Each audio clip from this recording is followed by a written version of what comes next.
If you're running a meeting for a larger group of people, you need to think differently about how you plan and structure your session. This video is all about how you use rotating groups to make sure that you get the best from everybody in your workshop, get them all feeling involved.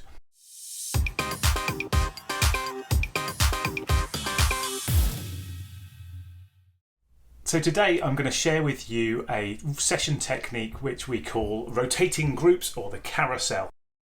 And this is about getting a big group of people, so audience sizes of 25 and more, involved in a pretty broad topic.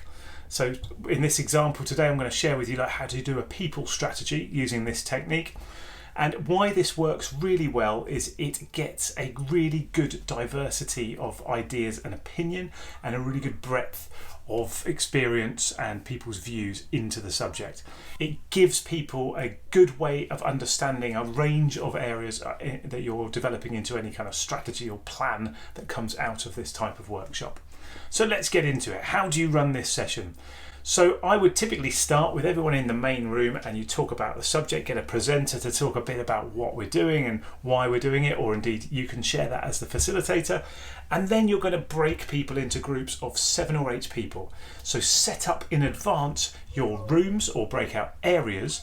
And it works really well here to have a flip chart paper or card on the table. I really like using this version where you're writing on the table itself. You're going to agree with the group in advance or run an exercise in the main room to work out which topics are going to be covered by which of the breakout groups.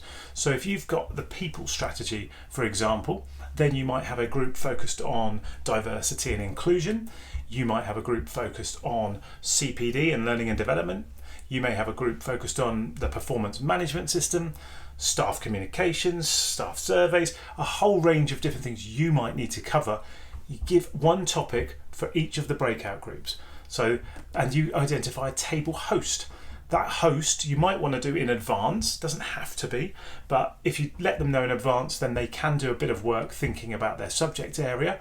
But I quite like it that a group nominates a table host live in the session, because the process is about getting ideas from the group, so you don't need a lot of prep to happen in the room. So once you've set this all up and you've in your main room, you send your groups off, and they can choose. If you want, you can self-select which subject they want to start with, or you can just decide through either an icebreaker to get people into groups, or just pick and get people to go into these groups of 7 or 8 people. And then the important thing is the 3-stage process. This is why it's called rotating groups, or the carousel, because people are going to move through 3 groups in this session. In the first session, you want the first group to be coming up with our objectives or aims or challenges. So their job for about half an hour or a bit longer, you can have up to 40-45 minutes on this, is to come up with the objectives or aims or challenges that you need to be thinking about in your organisation. Capture them as a spider diagram. This really helps for this session for the next stages. So you begin with your statement in the middle, or your title, and then around that design the brief spider diagram with each of the aims or topics as a spoke from that spider diagram. After about 40 minutes or half an hour, whatever you've decided, all the groups need to move around the carousel and rotate to the next topic. So the table hosts stay in position. The rest of the group move to the next topic to pick up where the previous group left off. So the first thing the table host does is gives a very brief, no more than 3 or 4 minutes, summary of what the previous group shared and came up with. They'll be sharing there those aims, objectives and challenges. The second group can then add to that if they want. If there's things they think are missing, you should capture those on the spider diagram. But their question, their task in group 2 is to come up with the options for achieving those aims or for overcoming those challenges. So you want multiple options again for each of the challenges, not just one. You can have 2 or 3 or more for each of the challenges or aims. And group 2 are going to spend half an hour or so just coming up with all of those different ways we can tackle this challenge. Then, you guessed it, the third move happens. After about half an hour, get everybody to move around one more time to a third topic, And this time, same starting point. The table host reviews what's happened so far. The group's invited to add anything they want to bring into it, any additions. And then the third question or task is to come up with the top 3 recommendations, the things that you want to take forward out of that workshop. Now, it's really good here to use recommendations or some sort of prioritization, because it forces the group to think about everything they can see.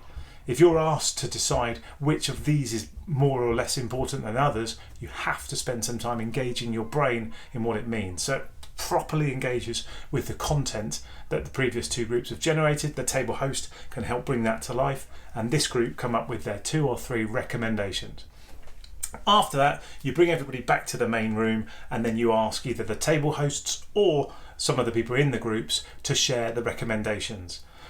If you've only got 3 topics and everybody's seen all of them, then that feedback session can be much shorter, because of course they would have been involved in the conversation. So it's a great session because it runs itself.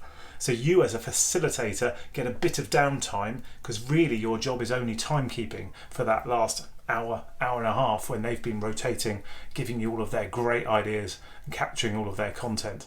So the plenary feedback is when you as the facilitator will step up, guide the groups through their feedback, listen to their points and recommendations, have any further discussion that's needed in the room, and there you go. You've got a whole bunch of ideas. The group has prioritised them into recommendations. You've got huge amounts of input from loads of people, and hopefully you've got a group of people that feel properly engaged and that they've really worked hard and given their best ideas. That's it. That's the rotating groups or carousel. Really simple to use, and a great session that gets a big diversity of opinion around a whole bunch of topics. So good luck with yours. Please like and subscribe to this video. And if you download our guide, there's a link in the comments that says much more about how this technique works, and indeed some other techniques that you can try for different kind of sessions. Good luck with yours. We'll see you soon.